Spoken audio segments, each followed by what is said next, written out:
not work. Hello?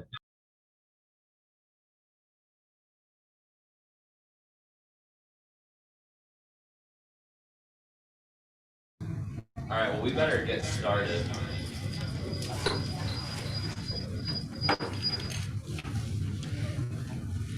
Maybe a half hour or an hour? 2 hours. 2 hours. Yeah. So Get buckle started. up. Okay. Let me look at our application for you. Okay. Thank you. Wait a minute.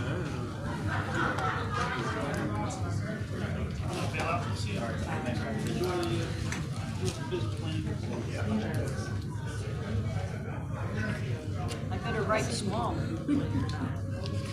I think we got packets printed, right, Ellie? Yeah, I'll go get them from. Okay, cool. I don't know why you're so skinny. Hey, Brian, you drag it. Yeah.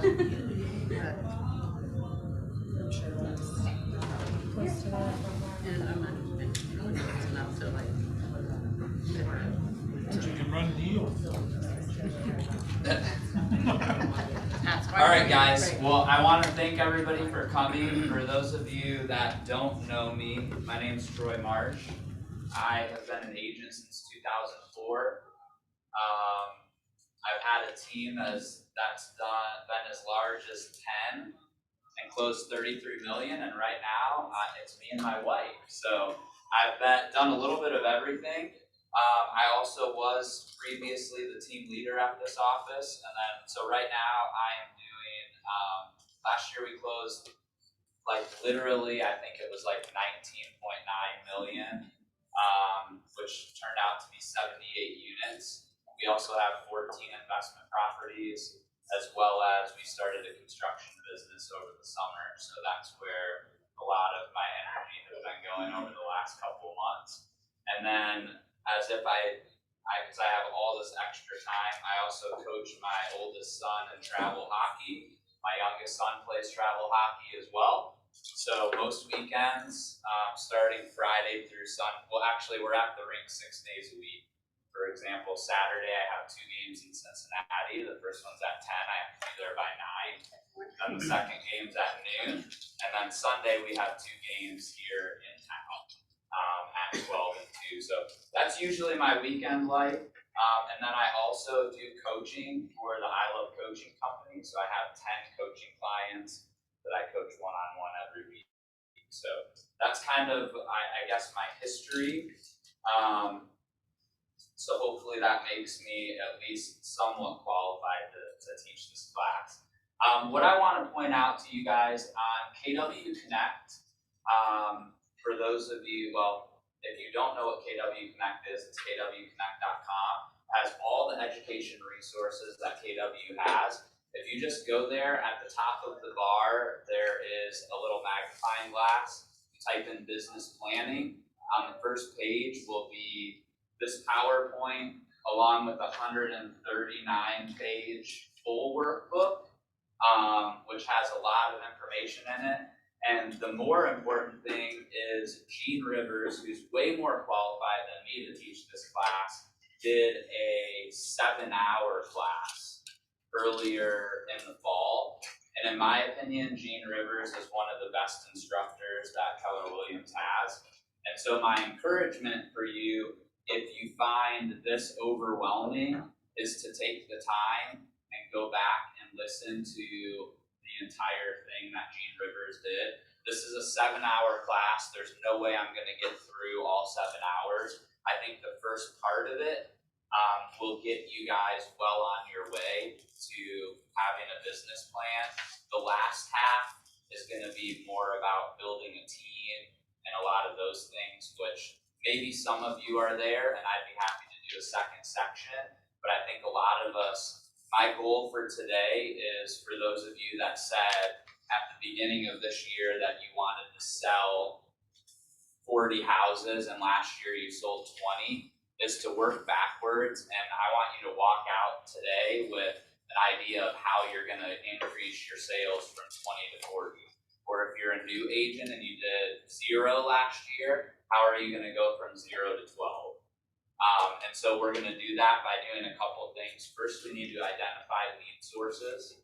So we need to figure out how is it that you're going to get that business, and then work backwards for the number of people that you want to sell houses to, and figure out what actions do you have to take this quarter, this month, this week, this day, this hour in order to make that happen. Because I think a lot of times we throw out goals and we're like hope, prayer, dream that we're going to get there, and we don't really know how to get there, and then at the end of the year we wonder why we didn't get there. Well, it was because you looked at it in November the year before, and then you looked at it in November this year and realized those prayers just didn't quite come true. And I think although prayer is a good thing, I'm an advocate of it, I also think that we have to do our part too with those kinds of things. So just by a show of hands, we've got quite a few people online too. How many people, and if you want to type into the chat, I'd love to hear that. Where are you guys at from a business perspective? How many of you last year closed less than 20 units? Okay, how about 20 to 40? How about 40 to 60? How about 60 plus? All right, awesome. How are we doing online? Let's get some people typing into the chat.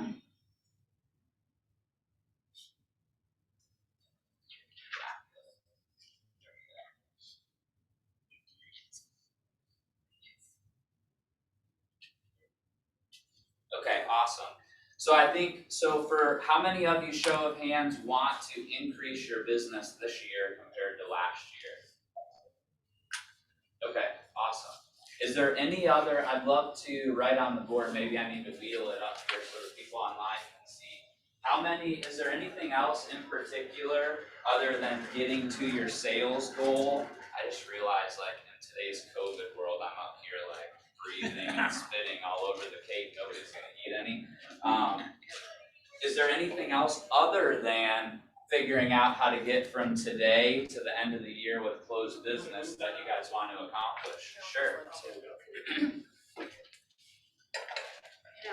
Yeah, Tony. More systems and process to help streamline as we get more productive, just make it a little easier. I know level off is one that's kind of helped me a lot. But it's those systems and processes that take up all those hours of time that should be delegated to somebody else. Okay. This is more, I don't think about the situation, if you're on a team and you're single, using those numbers from like the year before, is it really just kind of start over? So going from being on the team. Lead generation are to- gonna be completely different, Sure. Okay. so transitioning from one or the other.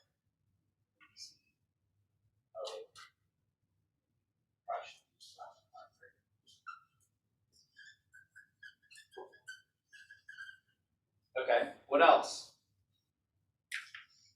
So are you guys all saying that if we walk out of here and know how to get from where we are today to your unit goal, that would be a win? Or are you just being shy? Because I know most of you in here are not shy. And if you are, we may need to talk about what business you're in. Database management. Database management, okay.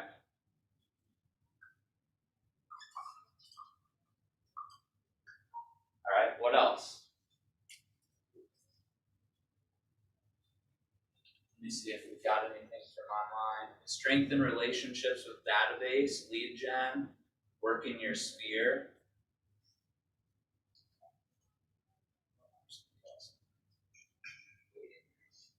Okay, awesome. All right, well let's go ahead and jump right in then. I think all of those things are things that we will cover. So did any of you guys have a chance to go through the My Numbers section? I posted it on Facebook last night, which I know is not the best way for all of you to see everything. But basically, if you didn't go through it, just think about these things. I'm going to say them out loud here. Talking about last year, and then also going into this year, what's the amount of money I need to pay for my lifestyle and to get out of debt? So a lot of us talk about units, which I think is really healthy with business planning. But I think one of the things we're going to talk about is how do we connect our business to our why? The reality is that what we do, the reason why we come to work every day is not for most of us because we just love working so much that we would be willing to do it for free forever. Now, for some of us, we may be here for that, but most of us, it's attached to something else. So my question that I always ask my coaching clients is, if you throw out a number, let's just say you want to profit $250,000 this year. My first question is, what happens if you only make 200? And usually they say, that would be okay. And then I say, okay, what happens if you make 150? Well, that's still more than I made this year. Okay, what about 100? Oh no, can't live on that. And so we come up, like where is, and what we call that, for those of you that have been through bold, the financial thermostat. So at what point do you start to get really uncomfortable if you're going to get below that number? And then the question is, what would you do with that money going above that number? So let's say you tell me you want to make 250,000 and you want to buy your first investment property. Okay, great. So what is going to be the cost of your first investment property? Okay, your first investment property is going to cost 200,000. Okay, so 20% of 200,000 is 40,000. So now if you need 125 to pay your bills and live comfortably, now that number is 165. Okay, well, and then the next comment is, well, in order to go and hit my unit goal at 165, I'm going to have to hire an assistant. Okay, well, that assistant's going to cost me 30 grand, or maybe you use LevOp and it only costs you 20, but it's still an expense. So now you need to make 185. Okay, and so we need to get to that number and attach some sort of value to it. And I think that's the biggest mistake that agents make, is they just don't understand where they're going and why they're going there, other than like the biggest answer, and if some of you can relate, you don't have to raise your hand, but the biggest answer is, what are you going to do this year? Well, every year I like to do more than I did last year. I'm not going to make you raise your hand if you've ever said that, but that's what I hear a lot of agents say. And the reality is, the reason why we say that is because we probably don't really know what we made last year. And our tax return is not a reflection of what we made last year. Our tax return is what the IRS makes us pay taxes on, but it doesn't mean what we put in our pocket. So the next things we need to know is, again, I just went into that in my example, what are my annual business expenses? What's my average commission amount? If you know these numbers, which if you weren't tracking them, they're probably not going to be numbers you can pull out of the air, but approximately how many listing appointments, how many buyer appointments did you go on last year? And then how many listings did you sell and how many buyers did you sell last year? And then this is a big one, the number of names in your database. And then the last question is, how many team members, what does your team consist of? So if it's just you, it's okay. Or maybe you're on a team. So that's okay too. But remember too, as a team member, we are also able to create leverage by adding a showing assistant or something like that if we can get to a certain number. And I can almost guarantee you, having run a reasonably large team, that if you walked up to your team leader and said, hey, I want to double my sales this year, would you help me grow my leadership so I can hire a showing assistant? I don't know very many team leaders that would be like, no, I'm good with where you were last year. That's another myth I want to bust, is that just because you're on a team, it doesn't mean that growing leverage or gaining leverage is something that you can't do. So hopefully no team leaders get super mad at me. I lost.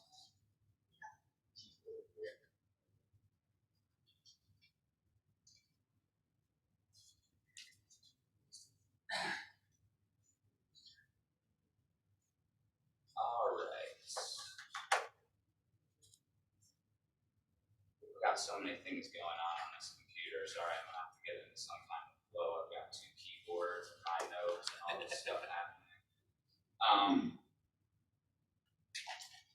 Okay, perfect.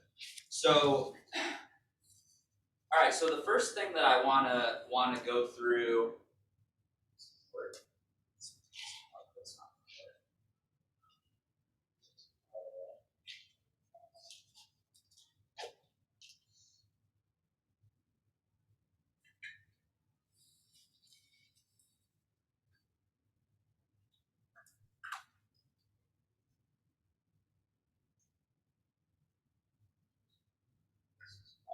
It's not on.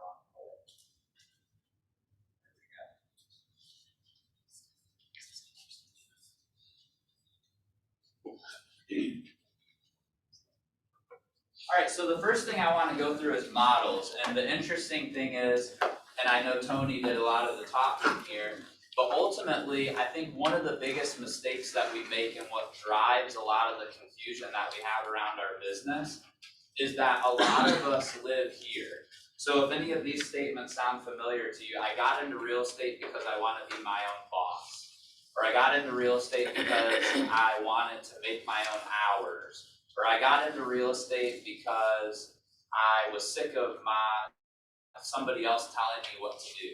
Those are all great reasons to get into real estate, to scratch that entrepreneurial itch. And yet the reality is, if you go and talk to the most successful agents, what do they do every day? Steve, how many days a week are you in the office from 9 to 5? Never. I'm always there. Yeah, but you're in the office every day. Oh yeah, dressed great. So the dream of every person that's sitting in a cubicle is that they're going to get into real estate, and that means they can sleep in whenever they want. They can go start happy hour at 2 instead of 5, or they can go play with their kids. And the reality is, if you look around the room, nobody has to raise their hands, but there's agents in here that are doing that. But they're probably not the ones that raise their hand and doing 60 or more units a year. And so the question is, and there's no right or wrong answer, so this is totally judgmentless, but which agent do you want to be? And if you want to be the agent that's doing 60 units a year, you're going to have to show up like a business owner and not just like a fly by the seat of your pants entrepreneur. No pajama work. No pajama work, yeah, which really sucks, to be honest with you. So the reality is, though, eventually you can create a business where you can work in your pajamas, but that requires leverage. That means somebody else is dressed and ready to go. And unless you have a really big chunk of money that you're sitting on, you're going to have to build up the ability to be able to pay those people. And so basically this graph here, which comes from the Millionaire Real Estate Agent, most of these will, is basically just showing you that in order to build a really strong business, you have to start with the foundation of models.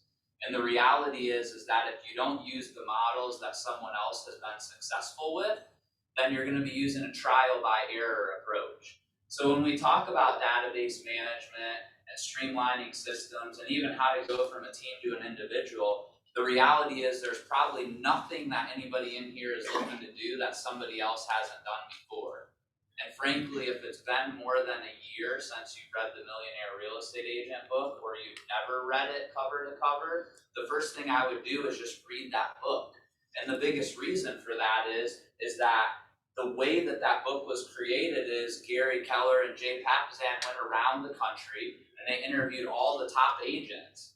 And they said, Tony, you are successful beyond the majority of the agents in your market. What do you do? And they wrote it down.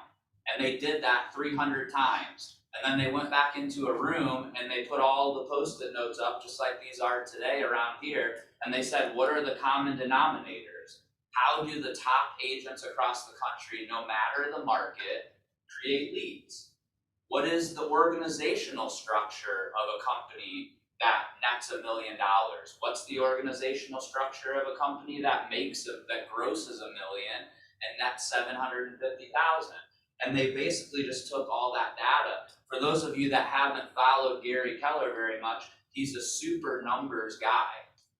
He actually hates speaking. He said, I've heard him say before that it takes him 2 weeks to recover from doing like family reunion or mega camp, because it literally takes so much energy out of him. He's not a social person and he doesn't like to speak, but he realizes the value that he can add to his business that he owns is far and away higher by him being there than not, so he does it. But he's not a guy that walks around and makes stuff up. So all of his books are very much based in models that are created off of basically that same process. So if you look at the Millionaire Real Estate Investor book, or the Hold book, which Linda McKissick, who's our regional owner, helped write, all of those books are based on the same premise. They go and interview people who are successful, and in the back of those books, you can actually read stories of those people. So I would tell you, don't go run around. Now, I think there's also people in this room that could offer advice, and then you can also hire a coach to help you put those models together. But I think if you start with just that trial and error approach, it's going to be much harder. The next thing to remember is that there's always going to be natural ceilings of achievement. And so for some of us, our natural ceiling of achievement might be 15 closings. For others of us, for those of you that may or may not know Jeff Mahler, he's an agent at the Worthington Keller Williams, he's a good buddy of mine. He closes regularly 120 to 140 units a year, and he has no assistant. Now, his natural ceiling of achievement is about 8 times mine, to do that much business without an assistant. But he's been able to create systems, like literally his systems are so dialed in, it's a work of art that he's able to do that. And he actually does have a life to some degree, doing that much business. But basically, in order to break through a natural ceiling of achievement, 3 things have to happen. And I will give Gene Rivers all the credit. He talks about this in the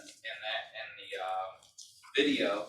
But you basically have to, something continues at a high level. So the first thing you need to do is look at your business and reflect and decide, okay, what in my business is working really well? It's working the way that I expected it to, okay?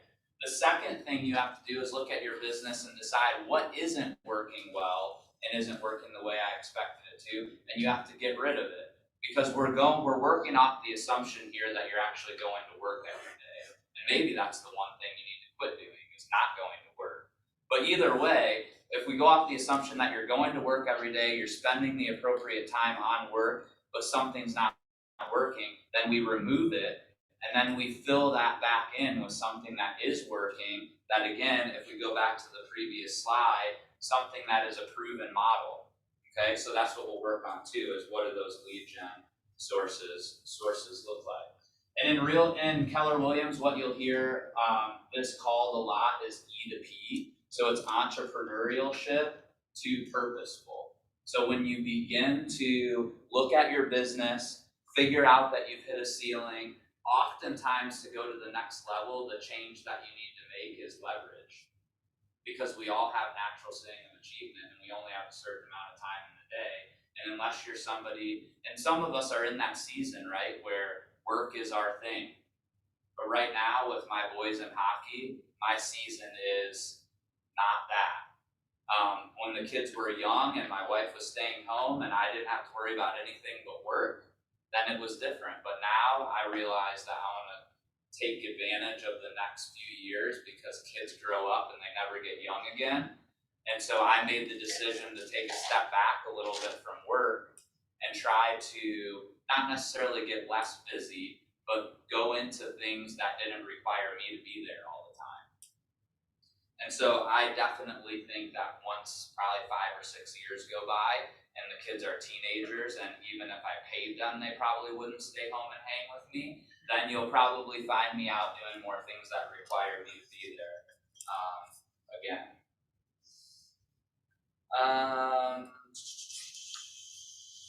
All right, so here are, I guess before we jump into this slide, so here are just some quick myths that I have in the instructor notes that I just want to go through. So the myth number 1 is that I don't need models. I think we've gone through that, but I think just to add to that, I feel like when results matter, you don't want the models that limit you, you want the proven models that grow with you.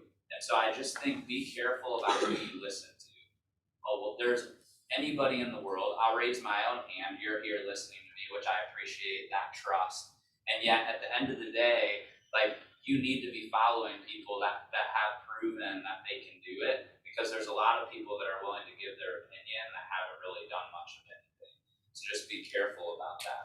The myth is around models is often that it limits your freedom, kind of going back to say it, to put it in a nutshell. Models really, though, do set you free because they allow you to make decisions more quickly and have a better life as a result. It keeps you from having to constantly restart all over again. Models are just opinions. Opinions are opinions. Models are things that are proven to have worked. The model won't work for me. I would say a model will work for you if you follow it. The biggest reason why models don't work for people is because they pick and choose what parts of the model they want to do, and then they're like, oh, well, that doesn't work. Well, yeah, that's because you only did 50% of it. And then I don't need to change, I'm getting the results I want. And what I would tell you is most of you raised your hand when you said you wanted to do more this year than last year. And the reality is what got you here today is very likely not going to get you where you want to be tomorrow. And so the question is, do you want to have trial and error approach, or do you just want to go walk the path that somebody walked before? So real quick, I don't want to spend too much time in questions, and yet, for those of you that know me well, I will sit up here and talk for 10 hours, but I'd love to hear, does anybody have any feedback, questions, anything that isn't clear that you guys want me to go over? I'm looking at the chat too, for those of you that are out there on Zoom. The last, where kind of the ceilings were, I had in my career, I get ceilings, and every time that I talked to a coach, it was like, you don't have the right admin. I had a 70-some-year-old lady that was my first admin that day. She'd make mistakes and was constantly over the shoulder. I got stuck on like 45 to 50 closings a year, and I could have probably done that myself, without her. But then I got upgraded there. All of a sudden I went to 65, the next year. So you have confidence in who your support staff is. Now we do 130 closings with my team. I did 15 personally, but I don't worry about the back end of the house. So, and I'm at a kind of a glass ceiling at 130, 139 the year before. So everybody has a ceiling they got to break through, and you got to do something a little bit different. That was how it was. Yeah, and I think often very quickly, to be honest with you, most of you in here are not in here because you're not achievers naturally. And so most of the time, you're going to quickly reach whatever your ceiling, natural ceiling of achievement is, and then the next stage of your career is going to be leverage.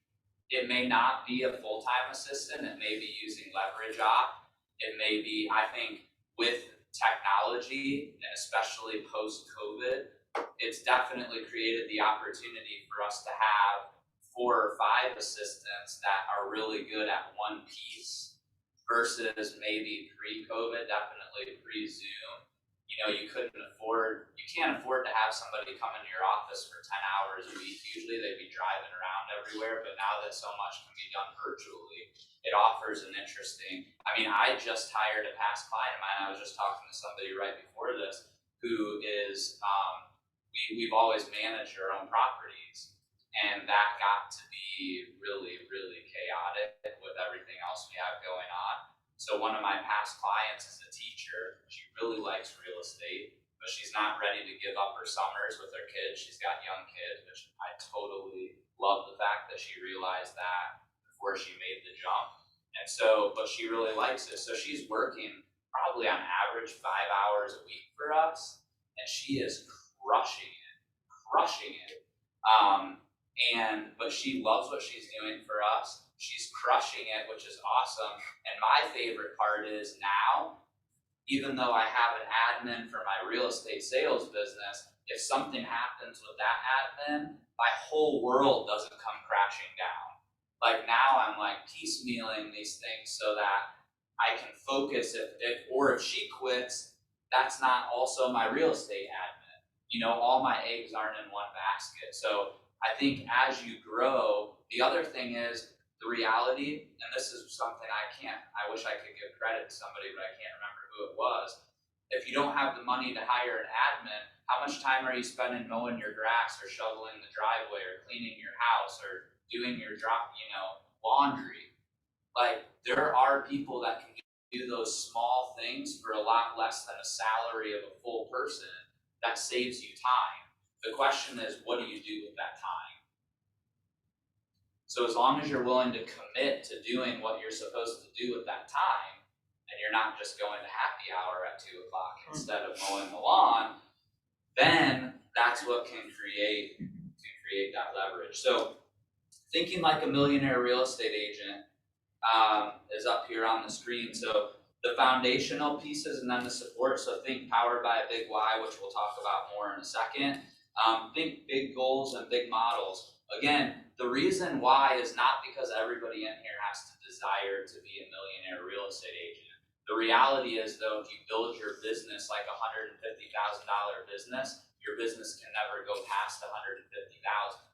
If you build your business like a $1 million business and you decide at 150 that you're completely fine with the way it is, what's the harm in that? But too many people, they look through a small lens, and not to say that 150,000 is like a small business, but you're putting a cap on yourself that's going to be really difficult to take off. It's going to force you to have to reset multiple times throughout your journey if your desire is. So that's when we talk about our big why, kind of going back and how they all come together. When you talk about your big why, we should be looking 3 to 5 to 10 years ahead. Not that that can't change, but if you know you want to have $1 million business in 10 years, then why in the heck would you waste your time building a business right now that's based on 150,000? Just go build the first step of $1 million business and then be on that pathway throughout, even if the pathway isn't 100% clear right now. So think value and customer service and experience. This is something that just got added to this millionaire mindset slide over the last couple of years. And I think as we move into, and really we're not moving into it, we're in it, into what Gene calls and a lot of other people call into a business with intermediaries. And for those of you that haven't had the pleasure of having a client tell you yet, that Open Door offered them above what their house is worth with no strings attached. It will be coming. And so if you don't have an objection handler for that, I have a client right now who has a $600,000 house. Well, actually, it's probably more like a $575 house, but Open Door is going to pay him $500 or $600 and never have to do a showing, never have to clean up for anything. They do charge a 5% fee, selling fee. So that kind of offsets the value from like saving on commission. But I mean, why wouldn't you, if you're going to get the same amount of money, avoid the showings and the request to remedy and just take the cash guaranteed offer? I mean, I don't really have a response to that. So if you don't have a response either, I'm formulating one, but it might be too late for that listing. And I mean, this is a loyal client. Like, he's committed to using us on the buy side. He's committed to using us on the buy side, even in Cleveland, which I don't really want to for his vacation home. But I mean, still, like, it's crazy. It's real and it's here. It's been in Phoenix and Orlando only, but now it's here. And if you think Zillow's gone forever, you're living in a dream world. Like, we've got a reprieve, but don't think they're going to be looking at their business model, see where it failed, and come back with vengeance, because they will. And so we need to be thinking about, how are you going to make it so great to be Tony Rose's client that even when Open Door offers more, we would rather work with Tony? And if your business model is put it in the MLS, place a sign in the yard, and pray that it sells, the second that the market changes, you're out of luck. So that was one of the, just so you guys know, it was one of the 2 reasons why I started a construction company. Because I wanted to be able to offer, the average person lives in a house for 7 years. What value are you offering them between closing and their next purchase? And if you're not offering them any value, and Zillow does, then who are they going to sell their house with? Tony, you know, you did so awesome. I really appreciate it, but I got a deal that I couldn't pass up. You're a great dude. So what's going to make it so valuable for them to be your client that they would never do that? And that goes in line with thinking competitively and strategically. Think action and accountability. So we've talked about this around this a lot, but it's great to have a plan. And yet, if all we do is sit here and aim, and we never fire. So what I want you guys to do today is to walk out of here with a plan to take action today. Because we're already, it's January 20th. Holy crap, it's January 20th. We're already 1/12 of the way through. And frankly, we're 2/12, so 1/6 of the way through, really, because anything that's in contract has to be in contract by the end of November to close in 2022. So think about that for a minute. So what you're doing today is what your business is going to show up in about May. So be thinking about that. So the question is, even if you take action, who's going to hold you accountable to making sure you don't jump on the real estate roller coaster? And that once you get busy in May, you quit doing your lead gen. So do you have a coach? Do you have a peer accountability partner? I'll say that when in 2011, me and 3 other people got put together by our team leader at the time and formed an accountability group that I would say is probably the single biggest influence in my career up to this point, was just meeting once a month with 3 other people that wanted to do the same things that I wanted to do, and pushed me to make sure I never missed a family reunion or a mega camp, because we all went together, shared ideas, bounced ideas, what's working, what's not. You know, Troy, you're an idiot. Like, the model is this, why are you doing that? Like, having somebody who's willing to have those honest conversations is huge. Then thinking talent, systems, and standards, again, that kind of goes along those same lines. And then think knowledge and skills. So how are you improving your knowledge and skills every single day, day in and day out? Persistence and resilience. This business will eat you up and spit you out multiple times on the daily. I think Dana's the one that always says this. She doesn't know of any other industry where you can wake up in the morning in the highest high, and by noon you're crying in your Cheerios underneath the desk. This business can change quickly. And then the last thing, which I think is probably the most important thing that I would say our industry has the biggest opportunity is think profit. I would venture to guess, just statistically, that probably only 10% of the people in this room, and maybe less than that, know what their profit was last year, or even, you know, this month. And what's on your tax return is not your profit.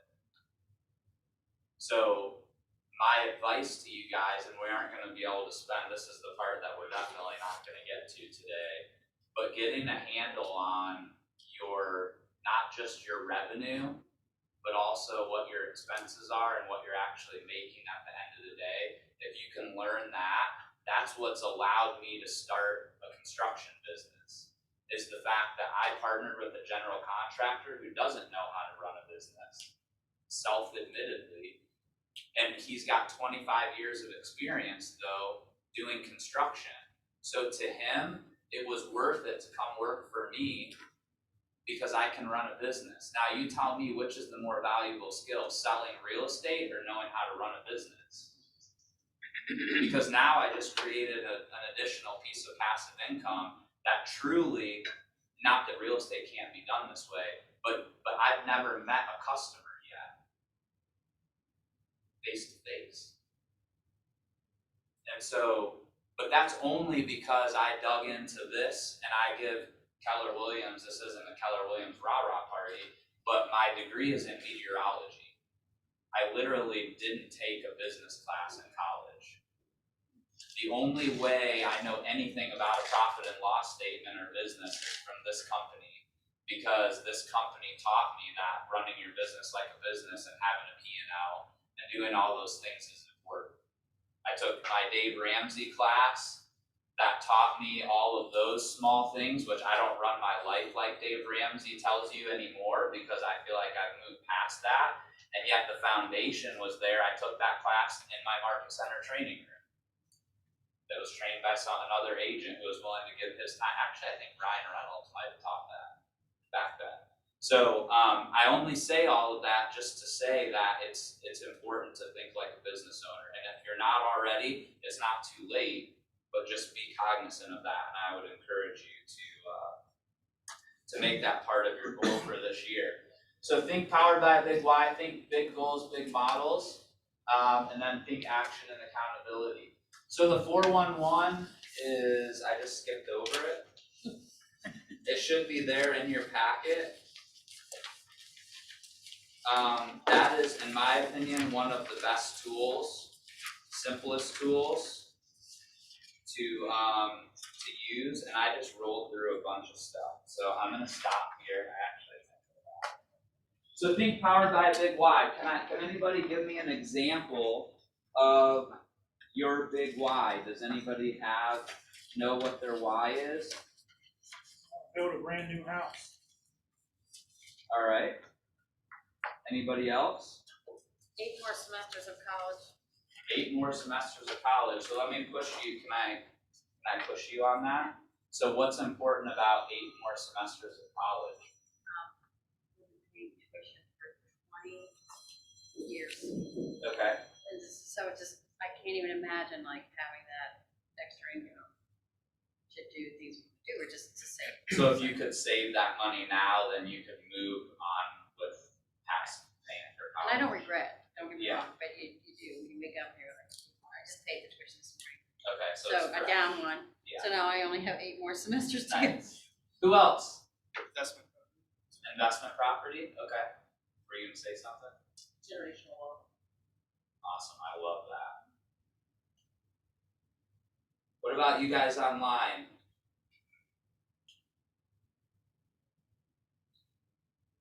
Should I stop and wait, make it really awkward till at least one person online tells me what their big why is? Come on guys, we're waiting for you. There we go. To be able to say yes to anything and everything I want to say yes to. Curtis. Aaron says kids in college. Katrina says comfortable retirement. So those are good.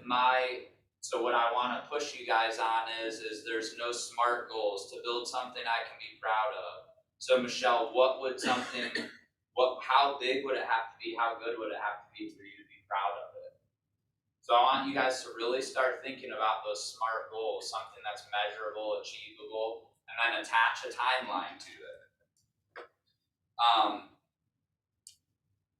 Because that's the way you'll be able to track yourself. I actually was listening to Strategic Coach, it's called, but his name's Dan Sullivan, and he just wrote a book about the gap, and I won't go into all of it. But basically his theory is that entrepreneurs almost never give themselves credit for achieving anything unless they look backwards. Because by the time we get to a goal that we have, we've already moved on to a bigger, better thing. And so we never take any time to celebrate. Or we set a goal so big, which is awesome, right? I'm telling you to set big goals, that it's 5 years down the road and we never take any time between now and 5 years to realize how far we've come. And it was interesting, my wife bought one of those, I don't know, she loves knickknacks and stuff. But it was like a framed piece, and it's sitting on our dresser, and it says, the things we have today are what I prayed for in the past, or something to that effect. And I was like, it's so crazy sometimes when we actually stop long enough to look back and realize where we've come, and like maybe give ourselves credit every once in a while for doing what we've done. For some of you in this room who are newer, it might be just having gotten the courage to step outside of what you were doing before and get into real estate. You know, I mean, it's scary. It's scary, and it's certainly not what society teaches us we're supposed to do. So cheers to you guys for that. So how do we think, so what we need to do is set our 1 year net income goal for this year. So that's the thing. So I want all of you guys to write down, what do you need after all of your business expenses, after you pay your cap, since all of you are gonna cap this year? What's your net income goal? What do you need to take home to your family, or what do you wanna take home to your family to pay your bills, and then also achieve your big goals? So I'm gonna give you guys just a couple minutes to look at that and do that, and then we can get rolling. Yeah.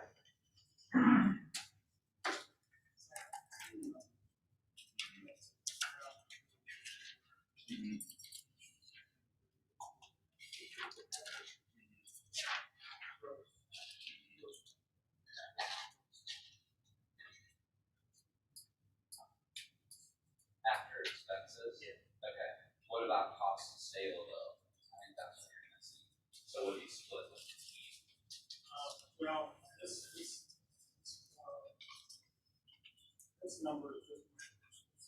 Oh, so that's after cost of sale. Yeah, this was cool. So basically they made this minus this. Okay. Okay. So, they're. So we're kind of giving myself an assessment of business. Like overall. Production. And that's interesting. I will, first of all, I think I'll send you the time frame that Gene Rivers talks about it. He explains it really well. The best way to assess that would be to go through and figure out what you would have paid an agent to do what you did. And then that'll allow you to figure out what your true profit was. Because that's what most of us do, is we just look at that number and we're like, oh yeah, we have a really successful business. The question is, if you had to pay somebody else to do those 50 acres, what would that cost you originally? And then whatever's left over is really going to be what your true profit is.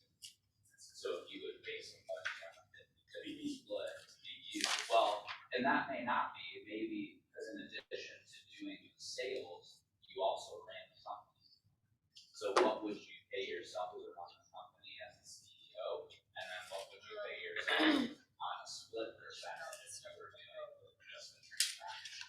Because as you transition into the next phase, as you start to draw down your involvement in sales part, you could still be the CEO if you had a level 6 business by bringing somebody in, but you would have to figure that out in order to know is that money.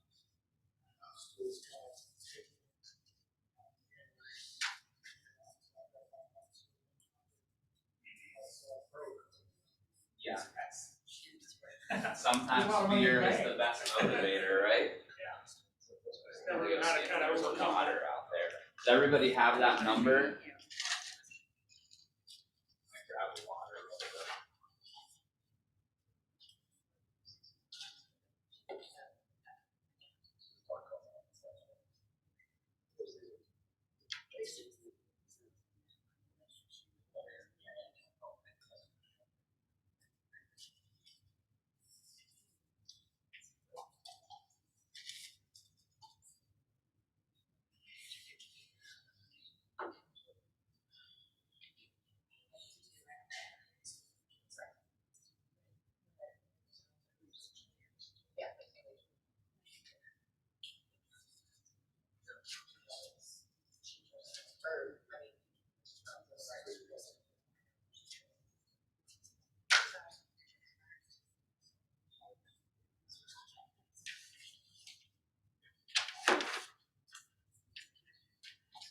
All right, awesome. Well, let's roll. I know we've got limited time, so anybody want to share what their goals are? If not, it's okay. All right, nobody's raising their hand. So this number, your net income is different than what this sheet here when we said, what I need to pay for my lifestyle to get out of debt. It may be, yeah. It may or may not be. Okay. If you have additional things other than getting out of debt and paying your bills that you want to do, then it would be, yes. So,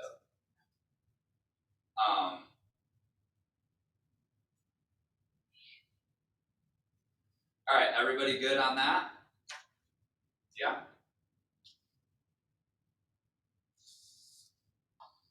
All right, so, and then think action and accountability. So right here, they show a kind of an accountability feedback loop. So you set goals, forgive my handwriting, do the activities,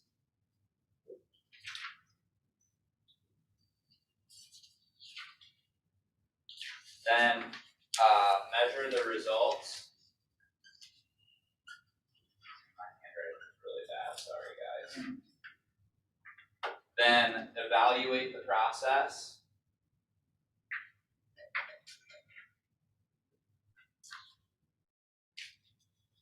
Make adjustments, and then repeat. So what's the frequency? You go do that. I would do it annually for the most part when it comes to real estate. And the reason is because it's really difficult to measure results over a really short amount of time. I mean, I always say that the sales cycle is minimum of 3 months. I mean, think back, how many times have you met a client and closed on a deal in less than 3 months? It happens, but it's very low percentage. And many of them, especially, it definitely depends on your lead source, but internet leads, for example, could be 12 to 18 months or more sometimes. And especially in this market, if you're working with a lot of buyers, you're definitely not, unfortunately, turning buyers typically in 30 days. So I think you have to give it time. Now, are there certain markers that you can assess faster than that? Absolutely. And that's where this is the biggest thing that we skip as agents, because most of us aren't super numbers based and we don't like to be accountable and we don't like to do paperwork. But you can't even read that. It's measure results is what that says. But you probably want to measure the results more frequently than that. Yeah, you need to measure your results every day. Yeah. But a lot of us fall short, which I think to some extent it's self-preservation. If we don't see it, then we don't have to think about it or admit it to ourselves. But the reality is that in order to figure out whether the activities work, so this is one of the biggest things. I would say the number one thing when I was team leader, and really in my experience with running a team as well, the number one reason why agents get out of the business is because they don't stick with the same thing long enough in order to really decide if it works. I mean, if you talk to most new agents that are exiting the business in the first 12 months and ask them what they did to build their business, most of the time from those agents, you're going to hear a minimum of 10 things. Well, I'm sorry, but if you only do things for a month, it's not long enough to complete this loop and decide whether it's actually working or not, especially when you're brand new and you don't even know what you don't know, whether you're even doing it right. So measuring the results, and I get each entity is going to have a different thing. But if you're doing, online leads or you're doing a farming, what's the time frame you should give yourself to say? I think minimum of 6 months. But I would say it depends. So farming has to be more than 12 and probably 24. That's why, honestly, I was on a coaching call this morning, and I asked for a layout of what lead sources they were going to use over the next year in order to increase their business. And one of them was farming, and I said, you don't need to do that, because you can achieve your goal with the other 3, and farming is going to be longer term, even if you do a great job at it. And he's looking to hire an admin as well. I said most of the farming work can be done by the admin, but since you don't have one right now, you're going to be spending your time doing a bunch of stuff that you don't enjoy, putting together postcards and all that stuff. Just go focus more on making more physical calls, basically. 5% of my business came out of my farming area. So, and then you're gonna use your 411, which we'll talk about in just a second, to track, to go from your annual goal to your monthly goal, all the way down. And those should be in your packets as well. I'm not sure what page is that on. 17, okay. Evaluate the process. So once you have measured results, then you can go back and look at your process and figure out, like, as a coach, once I have results measured, then I can go back and figure out whether, are you not talking to enough people? Are you having a conversion problem? Or are you looking in the wrong place? But without having the results, it's really hard. And a lot of people skip the measuring results and go straight to evaluate the process. And then we tend to give ourselves benefit of the doubt when we don't deserve it when we're evaluating the process without the facts. Troy, anywhere in resources, does it have this stuff in digital? Like say, doing a spreadsheet for the 411. Is there such thing? Absolutely. That way you can pop. You just go into KW Connect. So if you use KW Connect in its early years, it was very not user friendly. It's very searchable now. So if you just go to KW Connect and type in 411, it'll come up. I think they have one. I don't think they have Excel, but they have a PDF. They have an online version, a PDF, and a Word document. Yep. I was gonna say it'd be nice to have an Excel to play with the numbers. Yep. And if you Google Excel 411, I was able to find it. If you can't find it, email me. I know I found one for one of my coaching clients, so I can forward it to you. Sure. Thank you.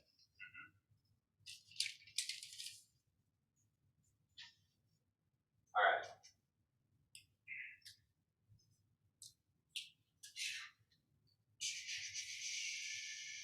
All right, so the next thing is the foundational model is leads, listings, and leverage. So I'm gonna just run through this quickly. So you obviously have to have leads, it's the lifeblood of your business. Listings, anybody know why we say listings as part of the triangle? Not buyers, yeah. They have babies. They have babies, I like that. Yes. This is the last. Not so much so right now though, right? Don't get enough leverage on it. I don't know. I mean, does a listing buy two or turn into two transactions most of the time? If you do, I guess. How many times does a buyer turn into two transactions? Not immediately. Yeah. And the reality is a lot, even with listings in this market, yes, they sit on the market or don't sit on the market long, but how many postcards are you sending to their neighbors saying, you know, hey, we just sold your neighbor's house in 4 days and we got 8 offers, only one lucky buyer got it. That means there's 7 more buyers that want to buy in your neighborhood. Are you interested in selling? That's been big for me last year. I felt like we started the postcards to the Yeah. neighbors and I sold 5 houses just from that. That's Just got a awesome. call yesterday. So how many postcards or mailings did you do? I just do the neighborhood, just once, well, no, that's not true. When I list it, and then when it goes in the contract, and then when it sells. So you do 3 mailings. Yeah. So average of, let's say, 300 postcards. Yeah. So what does it cost you to do one mailing? Oh, under $100. Okay, so let's say it's $100. So it costs you $300 per listing, and you got 5 listings out of it last year.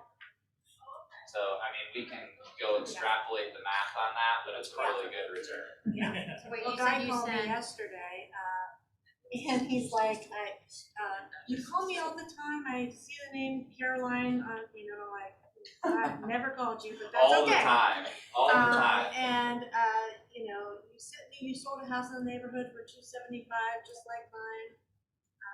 Anyway, I'm going Sunday to talk to him, and I sold it like maybe 6-7 months ago. Yeah, and you mail him all the time, 3 times in 1 month. Yeah, so he must have put it on his refrigerator or something. Yeah. I mean, That's hilarious. I like to do that, and then the first of the year, it starts to be selling season, go with another card in there. It's like if you're thinking about selling in 2022. yes. That is good. All right, so when we talk about a business plan, the things that we want to look at, is it going to help me achieve the money I need for my lifestyle? Is it going to tell me how many appointments to attend each week to meet my goal? Is it going to help me control my business expenses? Help me identify when and how I can grow my business? Identify my lead gen strengths and opportunities? Help me determine when to hire help and save me time. So those are the goals of a business plan.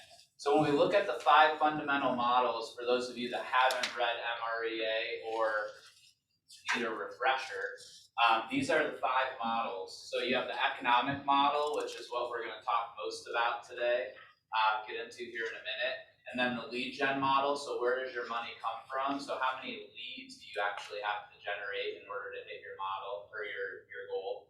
The budget model, where your money goes, organizational model, when and who to hire, and then the expansion model. So how do you take what you've created once you create something big and go do it somewhere else?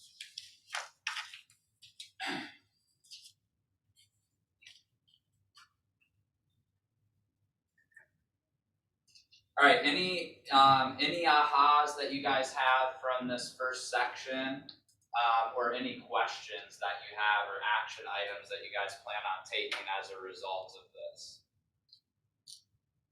Yeah. Thanks for getting me over the hump on how to think about that. I definitely would like to get that video. I gotta take off. Okay. One thing, I was sitting in a mastermind that Keller Williams had with Delina Giamacca, and everybody knows who that is, I'm sure. She's one of the top agents for years and years in Ohio with Remax. She said, what I do every day is, what money-making task did I do today? And money-making task is you called, so you got an appointment to make a listing or pick up a buyer. Money-making task is not a closing that you went to today, because that money's already been made. So if you think about it, it's like, what did I do today to make myself a paycheck? And don't go home or stop calling until you do that. That was one thing that I got out of that mastermind. It's like, man, oh man, that is so smart. And I'm trying to do that each day that I'm planning to pick up listings. You could be busier than hell all the time doing nothing. It's about the money. Yeah. With that, I got it. Good. Thanks, Steve. Thanks. All right, cool. Anybody else? Trying to look here. Anybody? Yeah. Sure. I was thinking with the customer experience and action of reaching out to the spheres. I've been going through the whole millionaire real estate agent, calling the 2 letters every week, but also just trying to take it a step further to engage with the customer experience a bit more. Is after having conversation, whatever, make sure to send out a letter. 2, just to have that second touch already.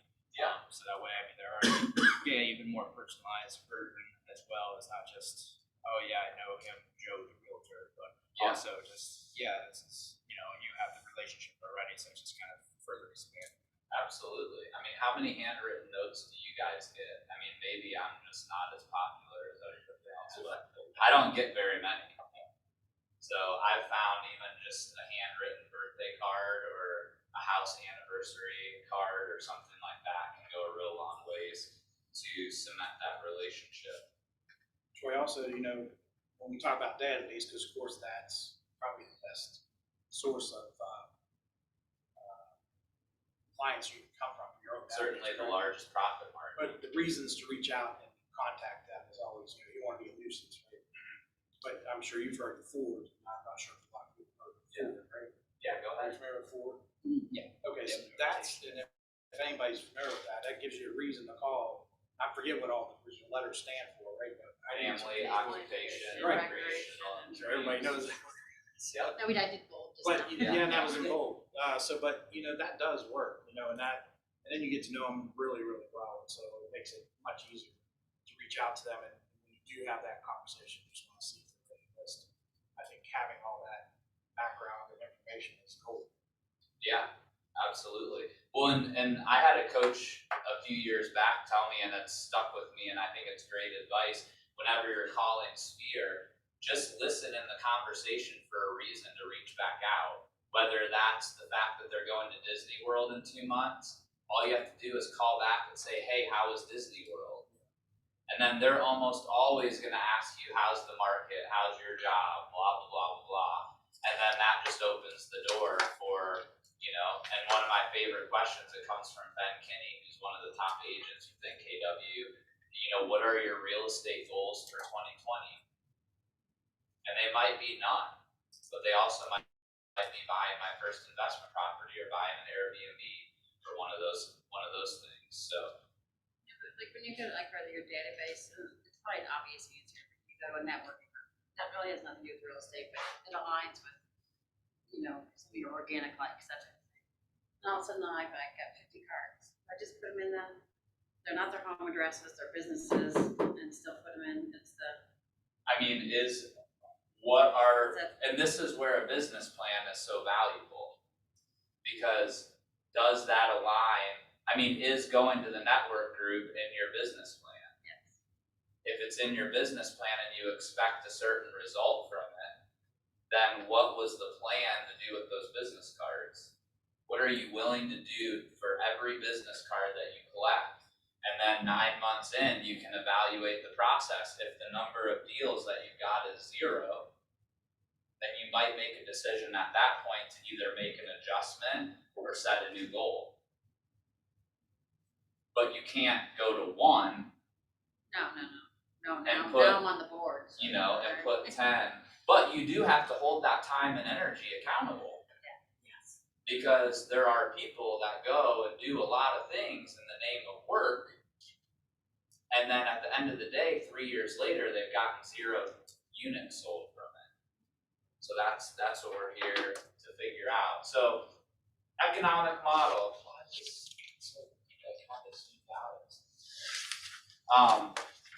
But right here at the very top, you see in parentheses the 40, 30, 30, 40 is what we call it. Like Keller Williams is full of acronyms, as you guys haven't figured that out already. So 30, 30, 40 stands for 30% cost of sale, which an easy way to describe cost of sale is anything that gets paid out on your behalf from your commission before you get the paycheck from the office. So if you're on a team, it would be the amount that gets paid to the team. If you're an individual agent, or even on a team, it could be a referral fee that gets paid. Like let's say somebody from California sends you a referral, you close it, and you owe them a 25% referral fee. That would be a cost of sale. And then an expense would be anything that you pay out of your bank account. So your cap or royalty that you pay to Keller Williams, would that be cost of sale or an expense? Cost of sale, yeah, because that gets taken out of your check before you get it. And then you got your total. So you're going to take your net income plus your operating expense plus your cost of sale, and that should equal your total GCI. And then you divide that by your average commission amount. So if you're new to the business, you're going to just probably use the average sales price within the board, which is somewhere close to 300 now, I think, 270. But if you have been in business, then you should use your numbers. Because the way that we're going to create this the most effectively is by using numbers that are most realistic to your current business. So then you're going to decide, again, I would use the percentage that you did last year if you were already in business. If you weren't already in business last year, 50-50 is the ideal. But you also need to look at what your lead sources are going to be. If you intend on 50% of your lead source coming just from internet leads, those are going to be heavy on the buyers. So I would say you're probably going to fall somewhere in a 75-25 range, buyers to listings, if you're focusing on internet lead generation as a big source. Did you raise your hand? No? Okay, I thought I saw you out of the corner of my eye. So then that's going to give you, based on the percentage, so you've got your total units sold, and then your percentage here of buyers and sellers. then that's gonna give you, so if it's 50-50 and your total unit goal is 40, then you're gonna have 20 and 20. And then your sold conversion rate. So in the current market, obviously listings tend to sell pretty quickly. So unless the seller has a quick change of heart, they're kind of stuck with it. On the buy side though, I would say conversely, the conversion rate's probably gone down because people are getting discouraged with the way the market is. You know, they go write 4 or 5 offers and they decide to wait. Now, I feel very bad for the buyers that decided to wait last year thinking that the market was going to crash, because now they're paying 25% more in a lot of cases, especially in those first-time buyer neighborhoods. But then you're going to look at the appointment conversion rate, because the reality is where I want to get to by in the next 45 minutes is how many appointments do you have to be going on every single week in order to hit the goal at the end of the year?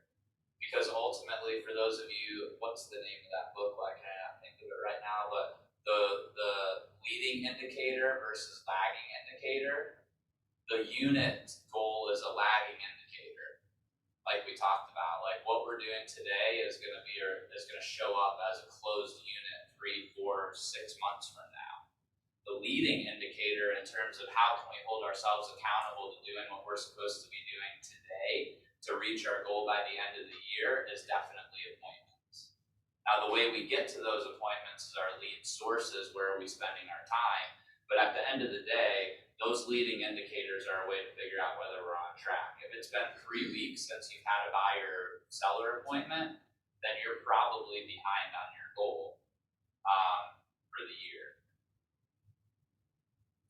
Would you mind going over just real quick again, operating expense, the difference between operating expense and the cost of the sale? No. So you're basically the cost of sale is anything that gets taken out of. So GCI is what is on the settlement statement. Okay, so that's what the buyer or seller is paying you. The cost of sale is going to be anything that comes out of that amount before you get a check given to you or a direct deposit in your account. So if you have a team member, like let's just use an example. I can. So is it like a way of saying like what your 1099, like what you would report on your 1099? But your 1099 would be post cost of sale.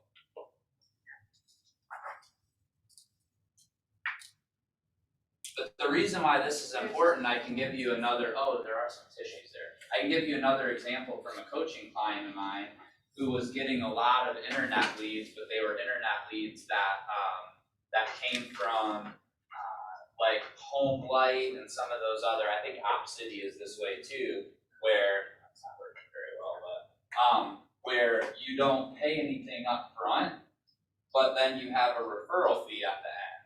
Well, because it just feels good to have a closing, it wasn't really something that she was factoring in. And so one of the exercises that we went through was creating a spreadsheet that showed how many transactions came from each lead source, and then what was the actual cost of each one of those closings.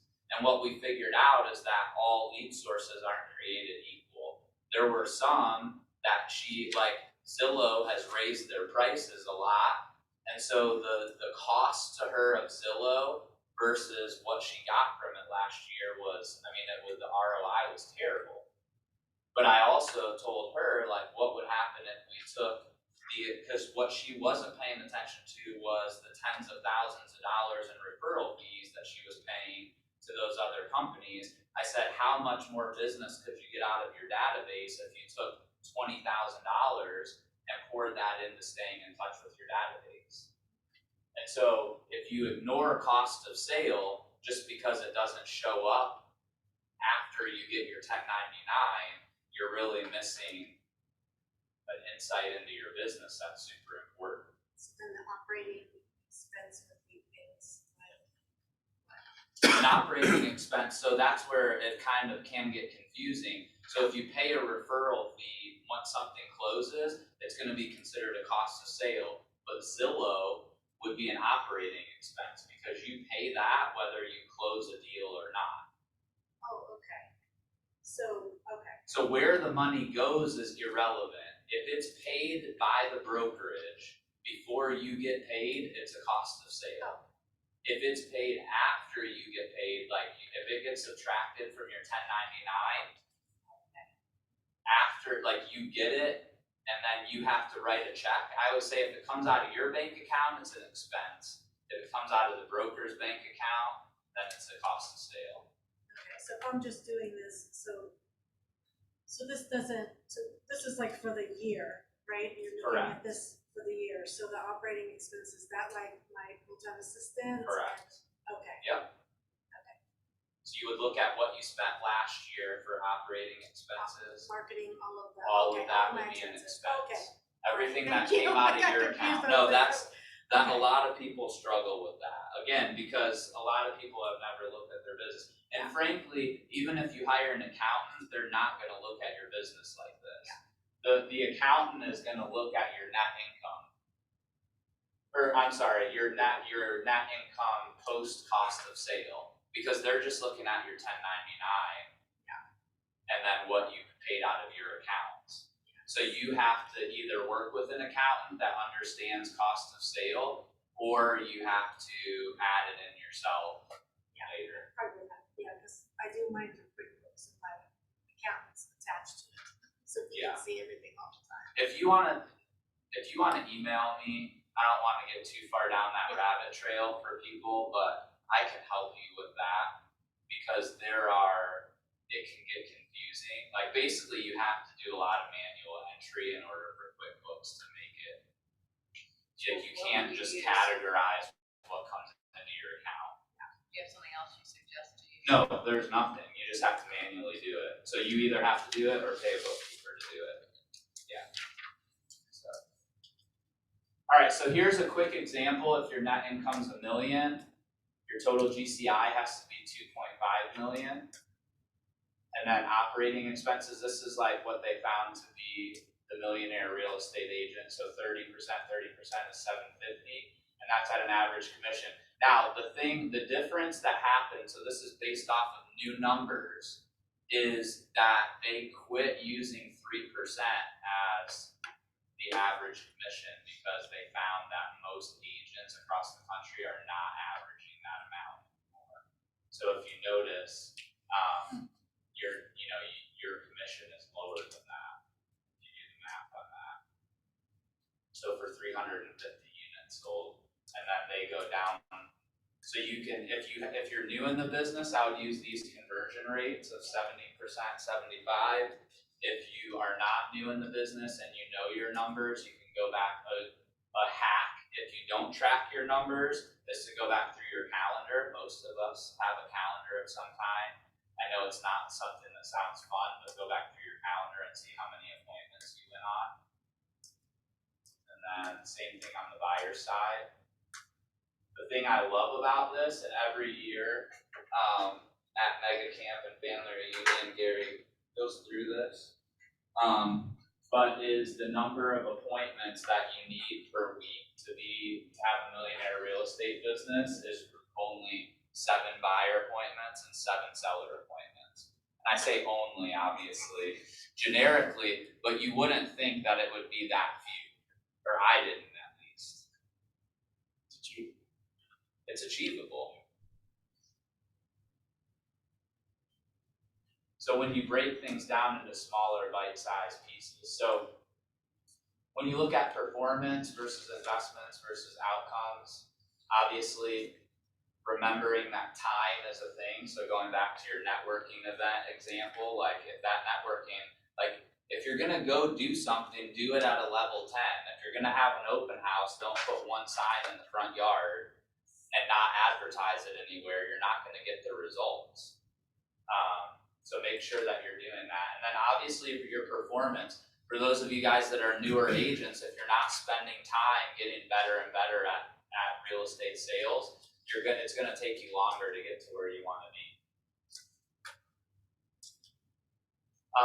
So we talked through this, so 2.5, splitting 50-50. We've got our cost of sale here. So the reason why cost of sale on the listings is so much higher or lower is because they're paying a salary there versus a split.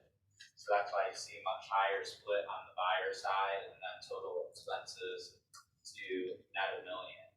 So conversion rates, does everybody understand the value of knowing what your conversion rate is?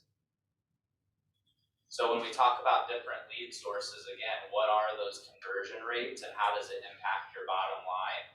So if your listing appointments are converting at 90%, but your buyer appointments are only converting at 50%, or vice versa, you need to know that. And so that's something when we're doing that feedback loop that's going to be important. So I want to take a minute here and have you guys go through based on your net income and try to work through the economic model and figure out how many appointments you guys need to hit your goal. And again, if you don't know what your if you don't know your numbers, we'll use this cheat sheet here. Maybe. We'll use those conversion rates that are on here. Oh, it just went way back.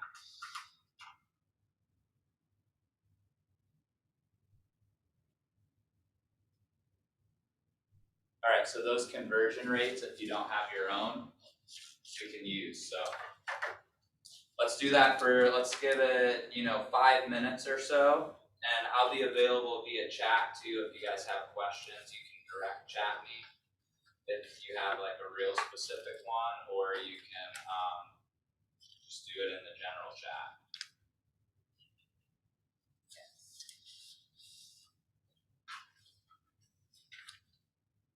Does everybody have a packet? I think there's some sitting around. Hold on, let me see if I can find that. I know, this is what's scary. Is there something on the Keller Williams site that already had, like an Excel spreadsheet, or do we just kind of manually do some paper, do it ourselves? I know that I get it figured out, but An Excel sheet, like this. I don't. I mean, it would be nice if they had it. There might be something on there, but I'm not 100% sure on that. Oh no, actually, I'm an idiot. Yes, there is. And if you go to goals and command, it'll walk you through doing all of this. So it basically just asks you your conversion and then rates and what your average sales price is, and then it'll spit out your goals for you. I can't find it again, I'm sorry. Okay, cool. So do you know how many appointments that you need? What is it? My goal is one of each. Okay. 1 appointment per week of each. Okay, cool. How's it going? Yeah. Cool. Well, if you haven't figured out yet what your lead sources are, that's going to be kind of the next thing that we do is identify your top 3 to 5 lead sources, so that you know what you're focusing on. Because I think that's a big place where people get caught up. Good job on the Toastmasters, by the way. There's going to be another one tomorrow. Good.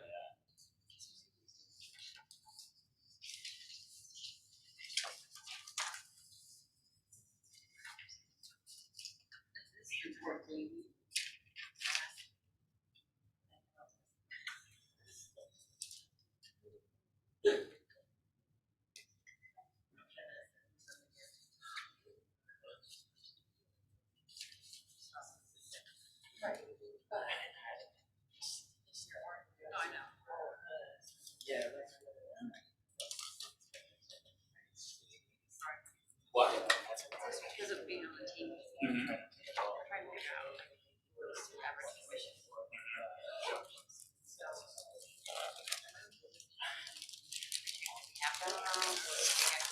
Everything I went like an office. We had a couple of years. So. I mean, I would probably, if you're new or if you're in this weird I would just use the average sales price of the market, unless you think that it's gonna be a lot higher, a lot lower based on what your legions were. So this report says it was 5618, but now I know it's usually higher than your 9,000. Yeah, I think something between 275 and 300 is probably a good. Cause on that where it says average commission amount would be, like, I just did 300,000, like, times 3%, so I just did 9,000 right there. That's what I put, I don't do minus the 70% minus the. Right, because that. 'Cause that's already up those there. are in cost of Okay. sale. That's what I thought, I just Yeah. wanted to make sure.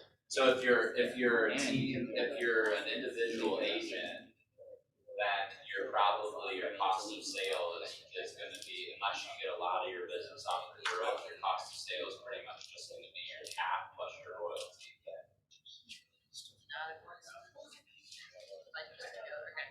Does that make sense?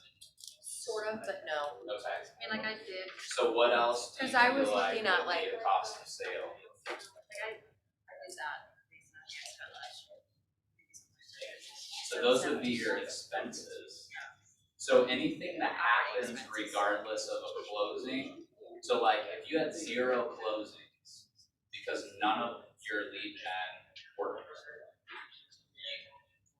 anything that you still paid out would be an expense. Yes. If you have something that only happens when there's a closing, like your cap gets paid, your royalty gets paid, then that would be a cost of sales. Okay.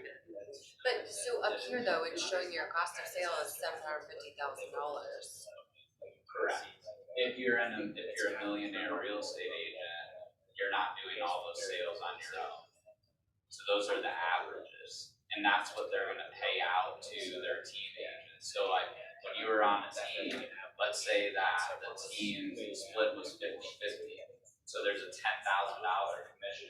Well, total GCI would be 10,000, and cost of sale would be 5,000. Okay. Does that make sense? Yeah.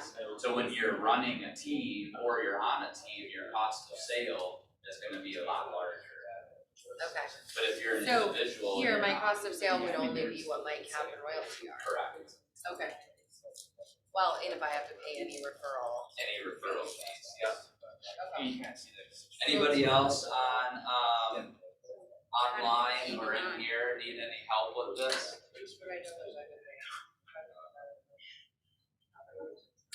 I don't wanna wait too long if you guys all have it, or if it's numbers at 2 o'clock in the afternoon, it's not gonna happen. Which could be the case for many of us. I need to catch you like at 9 in the morning, from 9 to 9:02. 10 for Susan. Yeah. I know, that's why I did that. No matter, it is fear and commitment. Those commitment issues will get you when it comes to these. Yeah, I'm 30 years, I'm committed to something. I love that laugh, by the way. Oh, thank you. I'm gonna shoot her later. You will. Don't be my kid though, because my kids like they're like, oh my god, mom, you're so loud. Whatever. Well, kids, yeah. My kids have definitely entered that phase where it's like anything that they can do to like make fun of us.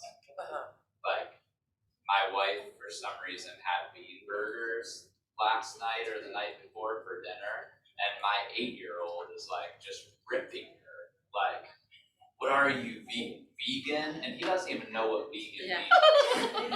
And he's like That's ripping her awesome. up one side and down the other about her like diet. And I'm like, bro, she's cooking you dinner. Right. Like, you need to stop talking now. But he does it to me all the time too about just random stuff. I'm like, Oh yeah. he likes to make fun of my gray hair. I'm like, well, you're the reason for it.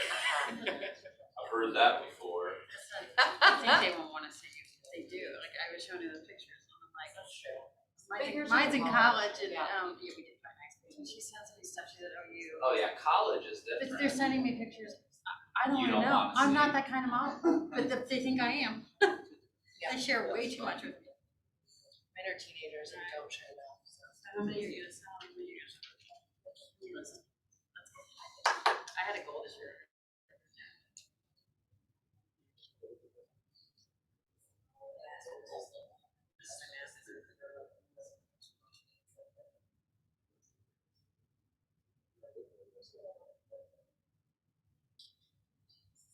when you do this average commission amount, do you do it after your, Nope, that's your total. just like. Total. So if you usually get 3% commission and your average sales price is 300, then your average commission is 9. All right, anybody want to share or have questions, or should we move on to the lead gen model? Did anyone be surprised? Was anybody surprised by the number that they came up with? Yeah. And then remember, take your total appointments needed and divide it by 52 to figure out how many a week you need, or 50 or 40. If you're like Susan and you go on 7 vacations a year, maybe 35. I know, I'm just messing with you. I meant to say Roger. I don't even know, 35 weeks a year might be pushing it for Roger. Oh, it's gotta be. Maybe he's in the office, maybe he's on vacation 35 weeks a year, and in the office 20. Since he's not here, I'm gonna make fun of him, so. Jennifer told me I need to go on less vacations. No, I don't agree. That's what I That's said. because I cover her, no wonder she's doing so well. No wonder. There it is. So, Leverage, we talked about leverage, I mean, I'm she's using just them. smarter than you. That's true. I said vacations make me happy. Yeah. 8 more semesters. For the 70%, that's an average number I should use, right? Yeah, if you don't have it, then use the average number. And right now, the average conversion rate on sellers is probably higher than that. The average conversion rate on buyers might be lower. It also depends on your lead sources. Like for me, all of my business is past client and sphere. So my conversion rates are a lot higher than they used to be when a lot of my business was internet leads. So it depends on what your lead source is. But I think these are good averages, right?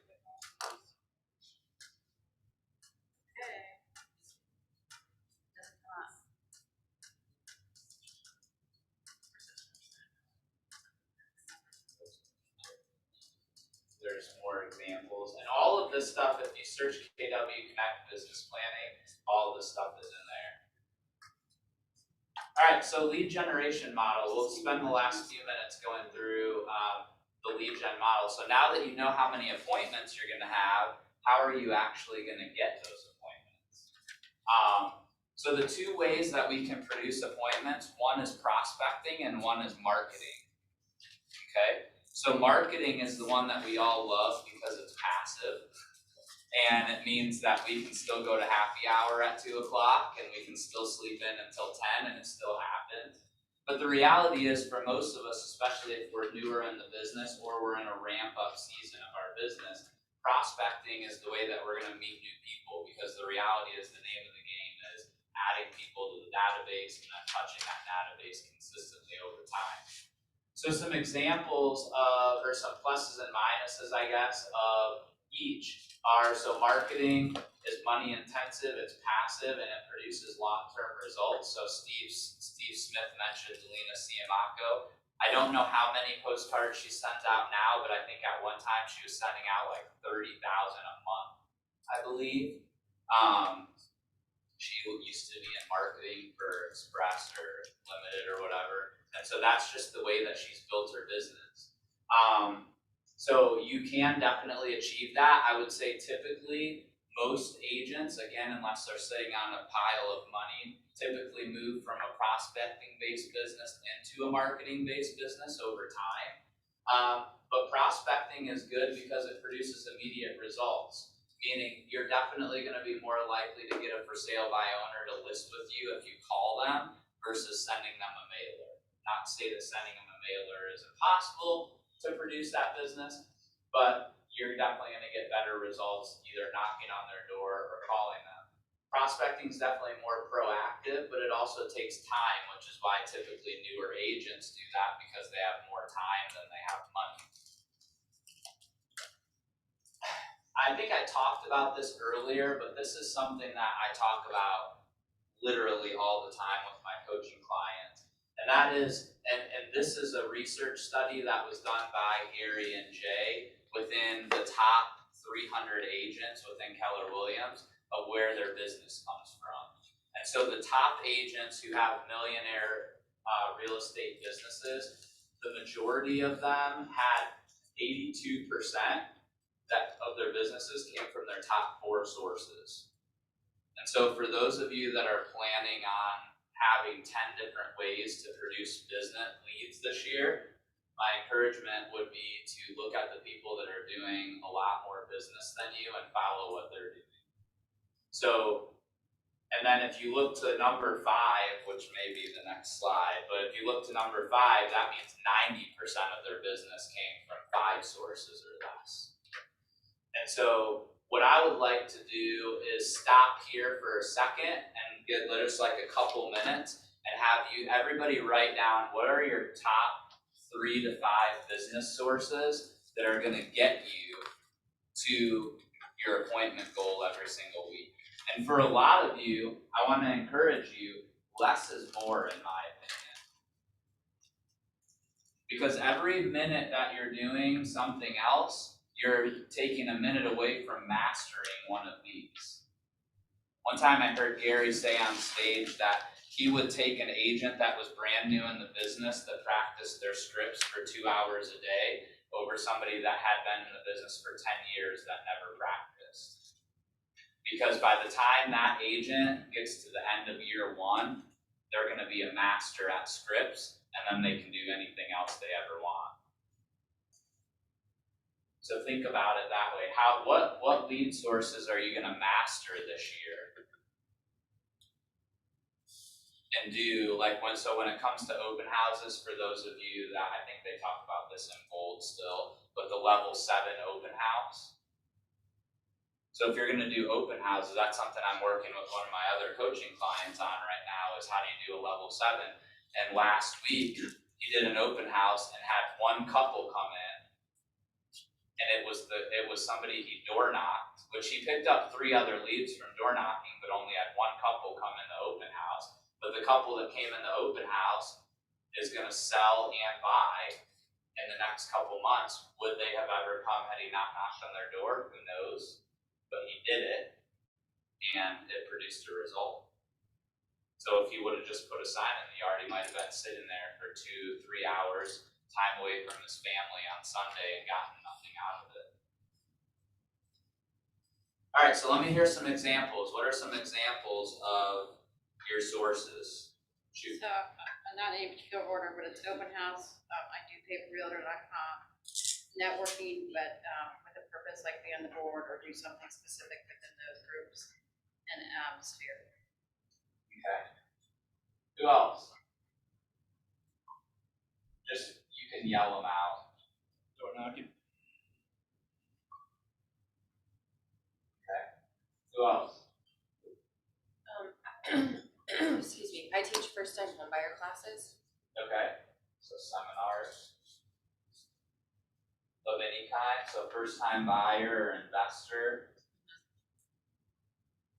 What else?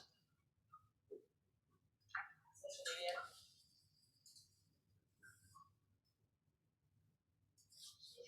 I need to have you teach a social media class, by the way. What else? What else? Those of you online, what are some of your lead gen sources for this year? Cody, what are you doing? Zillow? I finally just bought it. Buy when it's high? I'm just giving you a hard They time. cut me a deal. I know Cody well, so I won't do that to all of you. Anybody? All my business has been repeat referral, and then I started those postcards last year. So I would say that, but I get a lot of off social media too. Okay. It's part of that repeat referral sphere. Yeah. Thing, but I also joined the Net for Amsterdam networking group, Okay. and we'll see how that goes. Nothing's come of it yet, so Yeah. I'm gonna cut it loose probably about 3 more months. Okay. Well, and the question there is, what have you done to create business? Like, have you reached out to all those people and said, what are your 2022 real estate goals? Not what their goals are, but I add value to the meeting. Okay. I know that sounds weird, Yeah. but I do, because they're kind of, just, maybe it's not the group for me. Yeah, that could be, those groups are, it depends on who you're in there with, right? It Yeah. does, and so. You It's said an something AM top spirit before, group, medical chapter. one of the meetings last year, that made Three groups business of meeting. Okay, speak louder. To do a vertical, go vertical with something you like, you were talking about, you take out your hockey team people. Yep. And go, so maybe instead of big client events, join the organizations or do something vertically that aligns with your, interests. Yeah, so I do think, especially, and then also in the era of COVID, like, doing large client events and becoming the super spreader event may not be the best publicity for your business. Unless So, it's outside, I right. did Clippers. but I mean, 130 but people there, I mean, we were think outside. about this: do you have 10 or 15 people in your database that all like to drink wine? And so you say, hey, why don't you guys all come to XYZ place? The first glass of wine's on me if you bring a friend. And now you grow your database by 10 people, and they also like wine. So those are ways. So I think that there are ways to add value even in the era of COVID, and ways to build your database that you can still go to happy hour at 2 o'clock if you're building your database. I know, right? Can you explain real quick, Yeah. when you talk about the different lead generation, and I don't know if anything's done it, like when you do a contest or you do something on, they talked a little bit about the whole, like on Facebook. And then you attach a Google sheet and, what's the rules like though within Ohio, and can you say, hey, I'm gonna give away, Woodhouse Day Spa, if you send referrals or if you just sign up, or have you ever done any of those? Yeah, I just You probably give away like sign up. California or something. sign up to win a day at Woodhouse Spa. But then what are you asking them for once they ask?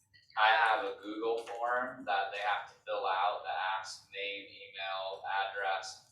What are your investment goals for this year? What are your buying and selling goals for this year? Who do you know that's looking to buy or sell? I don't require them. Technically, you're not supposed to pay them for a referral, but I get responses in there. So you say when you win whatever, it's gonna win. You get an entry If into you the fill it, drawing. if you Yeah. give us this information.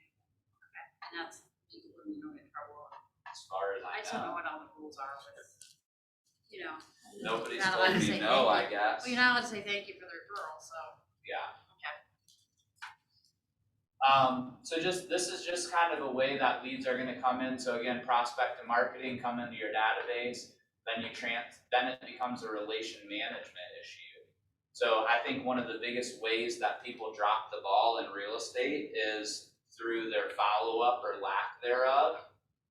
And so always remember that you want to have your database. I think this has not always been the case, but I think Command is very much at this point at a level where it can be a great CRM for you. If you're a newer agent that doesn't have a ton of funds to put into something else, it's an out of the box. With Command Mobile is rock star in my opinion in terms of the ability to communicate with it, with your people. And like Jen Vickers was talking about at the office meeting, now you can text directly from there. It's been a game changer in terms of the usability with Command. But I think setting up follow-up tasks and making sure you stay in touch with people, and then getting people that are just basically that were not met. So when it comes to your networking group, even if you leave the networking group, there's no reason why you shouldn't still be dripping on those people.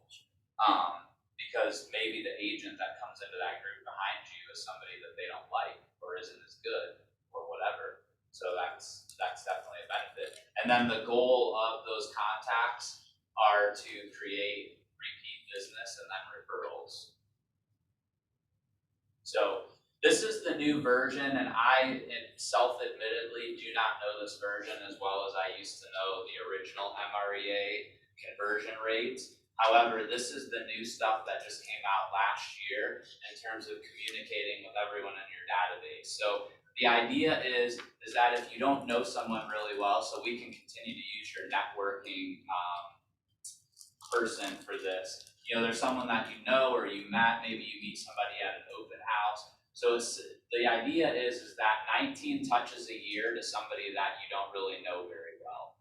They might know you're an agent, but you're going to do four quarterly phone call or 4 touches, so a quarterly phone call. I think a lot of people now respond just as well to a text or direct message on social media. A lot of agents feel more comfortable with that.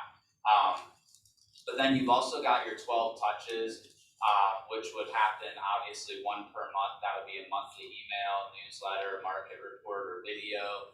Typically, that's going to be something that you do 1 time and send in mass. And then 2 touches, so a promotional direct mail, such as a magnet. I mean, in Ohio, an Ohio State calendar, magnet calendar, is the cheapest way to get on somebody's fridge for at least the last quarter of the year. And then, believe it or not, we still find that calendars, like the number of times I go over to my friend's house or past clients and they have my calendar magneted up, I'm like, who uses a paper calendar? I don't. But people do, yeah. I know. I was actually looking at that business planning picture today and I'm like, I need to get a new one. That was only 3 years ago, but I had way less gray hair. And then 1 annual event that you're inviting everyone to. And then they say once you get through that 19 touch, then you need to do a high value touch that solidifies the relationship. So maybe it's some kind of giveaway. Maybe it's a special event party for a group that really just cements that relationship that hopefully is going to mean that you're going to be their realtor for life. And then the management, I guess, of that relationship moving forward, once they either do business with you or start referring you, is going to be, I'm going to try to move this for you guys, is going to be to do the 36 touch.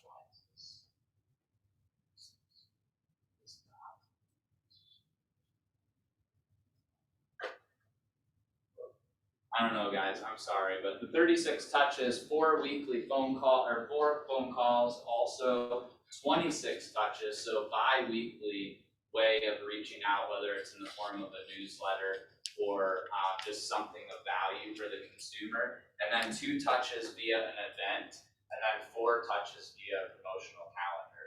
So the idea behind this is that that's going to create the consistent business from your database.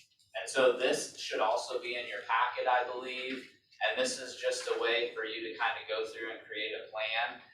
This is something I work with all my coaching clients on, is creating a marketing plan for the year. The reality is, no matter whether you sell only a few houses a year or you sell 100, most likely the time frame between about April and August is going to be super busy, or the busiest time for you of the year.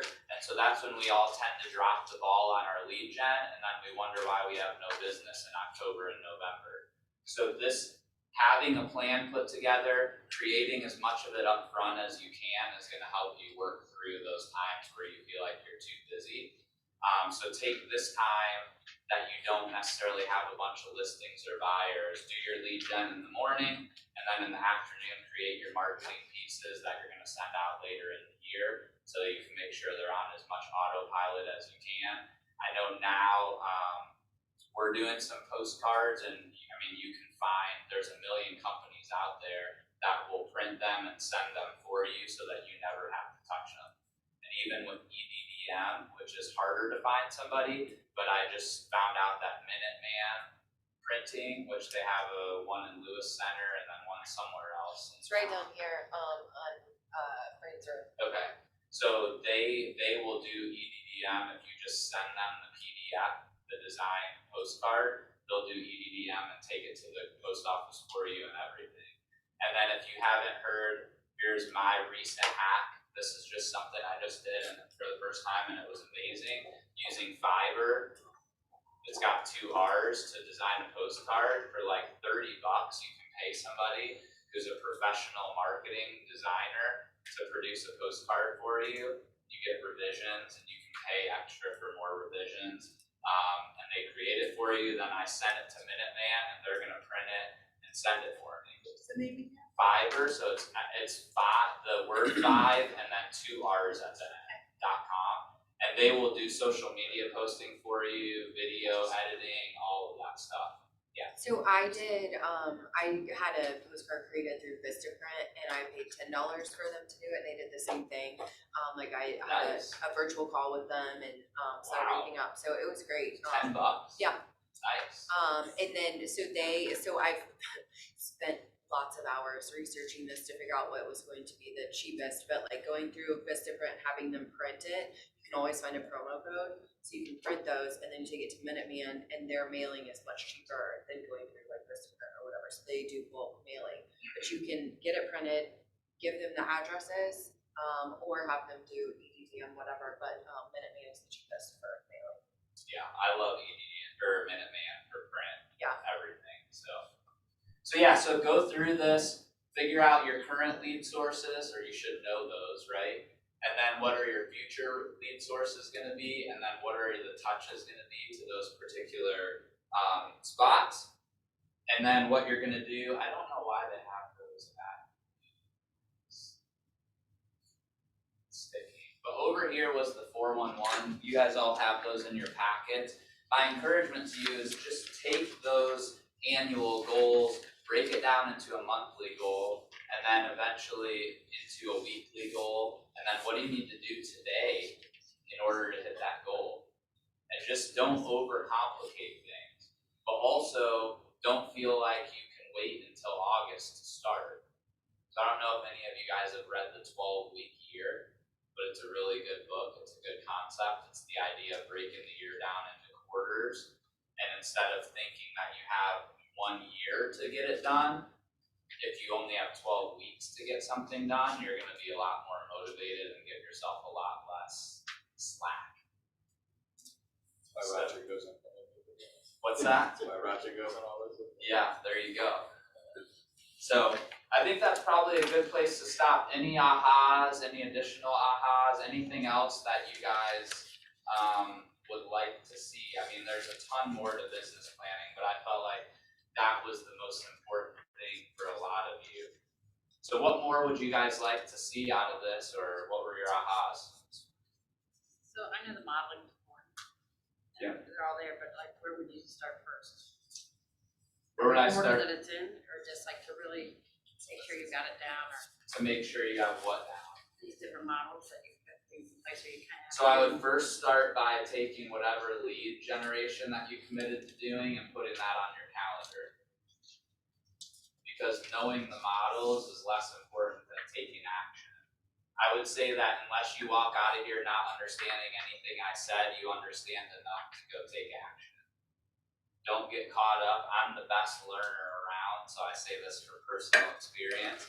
But don't get caught up, even if you love learning as much as I do. You, at the end of the day, you can be the smartest person in the world, but if you never take action, you won't achieve those goals. So there's a lot of people that I would consider to be less skilled and less intelligent than many, many people I've met in this business that have way more success because they just fire and then hope that they hit it. And they are gonna, as long as you wake up every day and do those few things that we talked about, the 3 lead gen sources that we identified as where you're gonna focus. If you wake up every day, look at your 411 and figure out what do you have to do this week in order to hit your monthly goal that's going to roll into your annual goal, then you will have success in this business. I guarantee that. But when people fall off the rails is when they wake up today, do it, and because they don't get the instant result, they go try something different. So, but you should watch Gene Rivers' business planning is my short answer to that. Because he goes into a lot more detail, and he's taught this class a lot of times. He joined Keller Williams when there were 3,000 agents, so he's been living these models for a long time. And that's on the Connect. Yep, that's in Connect. Just type in business planning, it's on page 1. It's split into 2 days, but it's free. It's free. What else? What else would you guys want to hear if we do this again? Because I feel like people like the shorter one. Setting aside a day is a lot. Yeah, like is there anything else that you wish we would have went over? Or that we can teach another class on? Has to be in 3 months, 2 weeks in, I'll. Alright, better feel. okay, sounds good. I think like the accountability days, that'd be interesting to come back at the end of the quarter and see what broke down did we do, Okay. what, was successful or not Well, if you successful. want additional accountability, email me. Your Extra goals. time. Hey, I have leverage that can help me remember. I do teach a class on how to be a hockey fan, so You do? yeah, I can give you some pointers. Nice. I love that. My son's 27, but I went through all the travel. That's awesome. I can give you some great stories. Anybody else? Are you raising your I hand? think having like a script practice partner / accountability partner is really big. You sound like, you don't know, but when you start talking to somebody, especially somebody that may have a little more experience or experience in special niche, it's really helpful. But then you start bouncing questions off that, learning a little bit more, and maybe even you're in that predicament like Ryan had talked to, like some of the investments, who had done investments, investor / realtor, but then like maybe I have investors too that I can ask questions. Something that that experience is really helpful. They don't really do the scripts here, because I've looked at that, you have to be like in the mentor program, or I found them online, I can get on and do it. Pivot and do things, but they don't seem to do it. We can do it. I mean, I will tell you the biggest challenge is getting people to commit to showing up. So maybe finding a partner. if there's a group of people that are willing to commit, like at a high level, like you're gonna send in $200 if you promise you're gonna be here and you don't show up, then I would show up here if people are willing to commit to that. But when I clear my schedule and say no to my kids and then I come here and nobody shows up. Yeah, it's rigid attendance. Yeah. But yeah, anybody else? We do a like a systems class. I'm sure you do, but So when you say systems class, what do you mean by that? I mean like your processes for database lead follow-up, for other lead follow-up, for open house stuff, Zillows or dealers. You go over classes like that for agents in the space that you just like rip off. Yeah, I think probably the best way to do that is just to probably bring up a panel, because I would say, there's not a perfect lead follow-up system for each one, but certainly there's enough people that do it a couple different ways. I mean, I think the biggest piece of advice around that stuff would be just go on KW Connect and type it in. There's videos. I mean, Gary and several other people interviewed the top agents. So if you type in open house, you'll see interviews on there with the top open house agents in the company, and you can just watch a 30-minute or 1-hour interview with them. But certainly if there's specific topics that we want to have, we could do a panel here. I mean, I run the education calendar, so I'm always looking for good Actually, content. that's a good one too, KW resources. Yeah. Open house. If you go to the KW YouTube channel too, like Ash Gale's open house. Ash Gale is a master at open house. But I will say, although I love Ash Gale and he does a great job, the reason why he's so successful at open houses is because he does 2 to 4 a week. So he's done as many in his 2-year career as most people do in 10 years. And so, yeah, of course he's good at it. So, but he picked his one thing and he's just rocked it. I think last year total GCI was like 175,000, and almost all of it was either from the country club or from open houses. So he's like the poster child of just do it. Just pick a couple sources and stick with it, and try to find some that complement each other, and then it makes it easy. If you have kids, use them too. Like, I do spend a lot of time with hockey, but, you know, the reality is people that have the money to play travel hockey usually live in big houses. So, You can sponsor a team too, like our soccer team needs a sponsor for their tournament.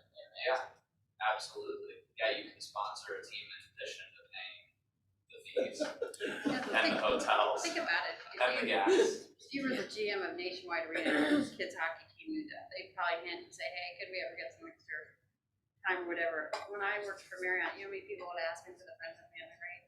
So I don't have a hard time utilizing, you know, I can be a realtor too. I'm still putting heads in beds, it's just not permanent now. Yeah, it's definitely, there's a lot. It's endless, really, opportunity. So I didn't realize it was already 2:36. I appreciate you guys' time. Thank you for those of you that are online. And everybody go take action steps. Email me. My email is troy@marshhomegroup.com. If you want accountability, I'll hold you accountable.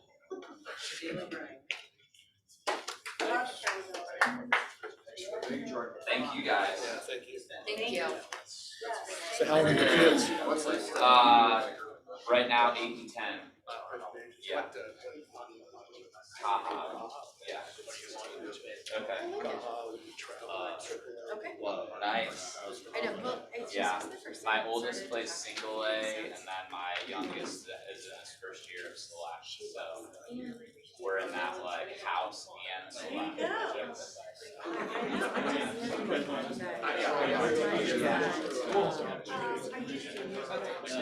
Yeah. How are things going so far?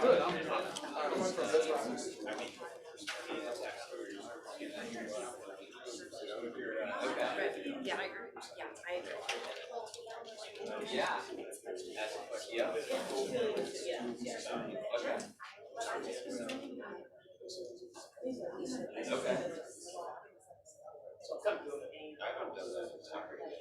Yeah. Absolutely. Yeah. Yeah. Well, playing golf, I mean, it's the easiest. I think it's the best. I mean, I like to boat, which is the only reason I've stayed away from golf with all my friends. You need to come join the country club. You would make so much money from that. And I'm like, I know, but I want to be on the boat in the summer. Hockey's great. Oh, okay. We didn't grow up in that. So Stacy,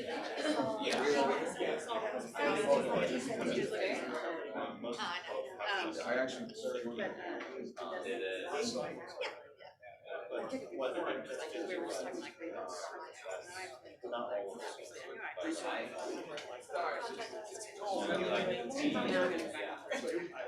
Like, this is crazy. Yeah. Well, yeah. Yeah, little stuff. I'm not putting it in nutrition. Yeah. Yeah, definitely. So did he end up playing like club or anything in college? We had 2 or 3. Yeah.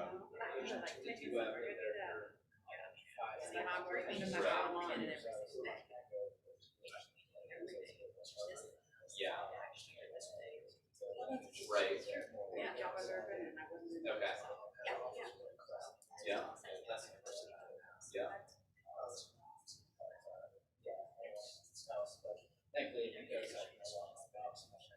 Yeah.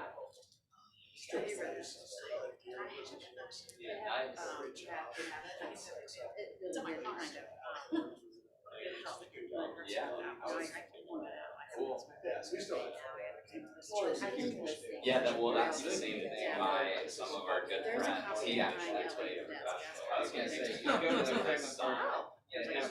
youngest son is on my oldest son's team. They have 10 years of team and their youngest, and their oldest son was played AAA until sophomore and then got cut. And then decided to play high school. She's among all these girls, they don't have to bring. He No, I mean, goes I'm sure they to do. She might still like it. Yeah, And then she can get That's right, it's on last year, and then he's playing this year too, but like they went to the national Thank you. championship, and he's like, they're trying to get me. Troy, thank you very much. I will follow up with you. Well, I think that she's 30 and lives in town. So, You should just like get involved with like a Girl Scout group or something, so that she can go in there, like. yeah. Yeah. Right now, so yeah, How much do you get? yeah. Yeah. Yeah, I mean, so honestly, what is great is we then also take the process. Well, yeah, exactly. Well, and that's the tough thing, like that family, their ability, one of his professional buddies, kid, who's playing for his AAA Blue Jackets, it's like, you know, he goes to the rink at 4 every day. All of a sudden, You know, and every year he's gonna move, so he has friends, but most of them are hockey. He gets no credit, like it's laughable, like he's obviously an elite athlete, and he doesn't even get credit, like the people that play football or hockey for the school get credit, but because it's not. I took two COVID. Like he doesn't even get school credit, and he spends 6 hours at the rink every day, you know, and so it's like, that's what we've been telling our kids, it's like, hey, if you wanna try to go, you know, to that level, obviously we'll support you, but you're, just know that you're giving up a lot. Yeah, that's the thing. Nobody knows anything. Oh, I saw that text, I'm like, oh, you're used to it. Yeah. I know, it's like the first time in a while where I had like legitimate sort of like, it happened like Right. since COVID. I mean, Yeah. What schools? We're in. I don't like this. I know, I was Yeah, like, I kinda get into that Yeah. fan. We were always in Liberty, going to Liberty. It was a lot of fun. Yeah. Just those days, they go by way too quick. I know, that's what every time, every hockey dad I talk to is like, just cherish it, so that's why, I mean, I am, but you know, in the moment, you're like, oh my gosh, another hockey practice, Do you but play at all? I do, yeah. See, I had both shoulders right. So Okay. I played when my kid was 8 to 10 years old. Yeah. And then I did the adult leagues, but I felt like I like golf too much. It's sphere.